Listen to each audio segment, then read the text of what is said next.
like to support the channel. Also, you can do it by way of Patreon, Anchor, the clothing store, and also the shoe shop that is listed in the comment description below. And again, thank you to any and all of you guys who have been here to support this channel during the 2+ year period. I wouldn't be able to do what I do every single day without you.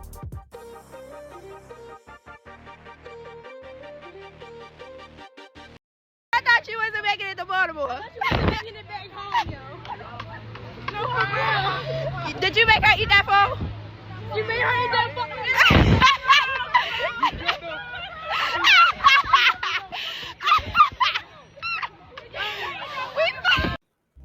So the person in this image may look a little bit familiar because I did a video.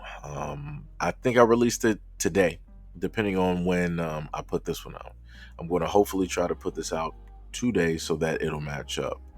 But the person that you see in the video and in the image was a part of a previous video that I released around 12 o'clock p.m.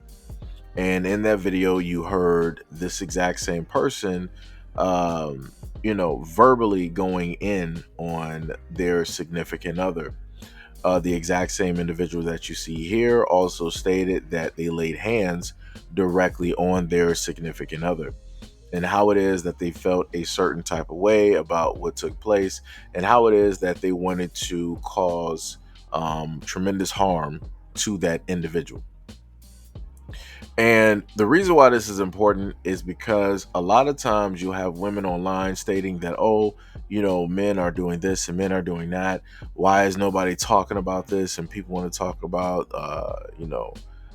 the rates of which women are losing their lives and different things like this, right? And they want to talk about the fact that, oh yeah, men are putting their hands and doing all of these atrocious things and horrendous things to women, right? And again, things should be pointed out.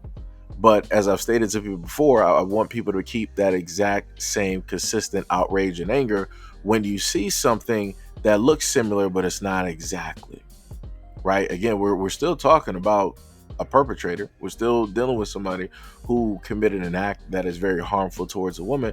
But, that same exact person is what?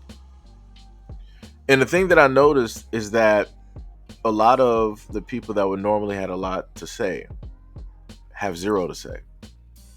They opt not to show up. They sit directly in the background. They see the video, the image. They might, listen to a few seconds and then they'll just clock out and they'll be like, I don't even care.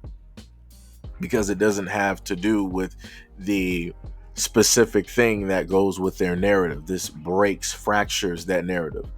I've also brought up statistics when it dealt with things like this. And half of transgender and non-binary people experience IPV in their lifetimes.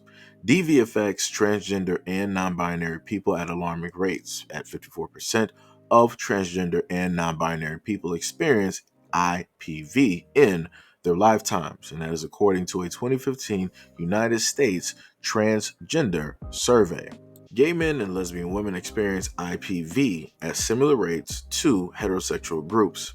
A 2015 research review by the Williams Institute of UCLA found that 25.2% of gay men and 40.4% of lesbians experience IPV in their lifetimes, compared to 28.7% of heterosexual men and 32.3% of heterosexual women.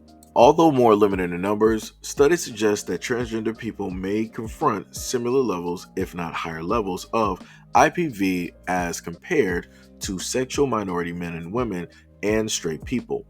Finding of lifetime IPV among transgender people from propositive studies range from 31.1% to 50%. One study directly compared the lifetime prevalence of IPV among transgender and straight people. This study found that 31.1% of transgender people and 20.4% of straight people had ever experienced or DV. These studies provided findings of lifetime IPSA prevalence among transgender people, which ranged from 25 to 47%. Black and African American members of the LGBTQIA+ community are more likely to experience PV.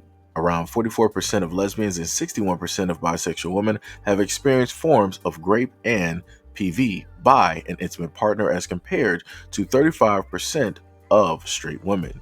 26% of gay men and 37% of bisexual men have experienced form of rape and PV, bi, and intimate partner compared to 29% of straight men.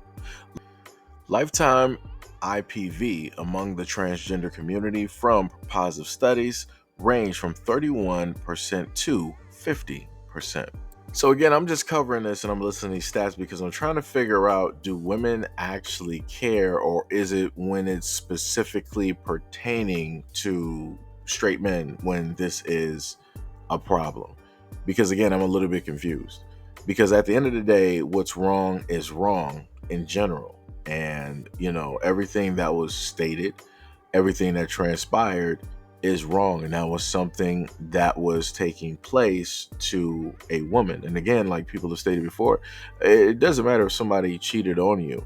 You don't have the right to physically go after somebody else. It is wrong.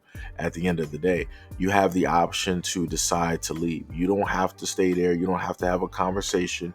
The moment in time that you opt to physically attack somebody over cheating, that's the moment in time that you are wrong 100%. But as I stated before, you have so many women online that are clamoring, that are idolizing, that want to be with quote unquote said person, even though you had a video and you were able to peer into the attitude, the mentality of that person. And like I said before, it's very interesting to see how this works. It's very interesting to see a lot of women that would normally be against this stuff. Supernaturally, they are, turned on. They want to date. They want to be with. They want to be near this person. Again, this is at a pride event, and you can hear the girls sitting up there laughing and calling and squeaking directly at the person that you see in front of you. And like I said before, it's just amazing to see something that would be considered wrong, in a sense, be celebrated.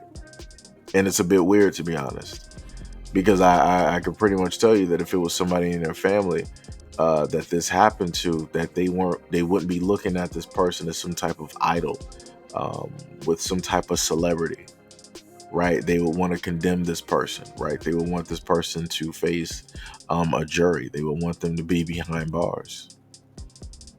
So like I said before, I'm just trying to figure out where the minds of a lot of women are, because I just don't understand it. I don't. Again, I'm trying to, empathize. I'm trying to sympathize. I'm trying to understand what, within a sense, a victim went through. But it's very hard to do that when I can see whole hosts and fields of women directly out there clamoring over the perpetrator.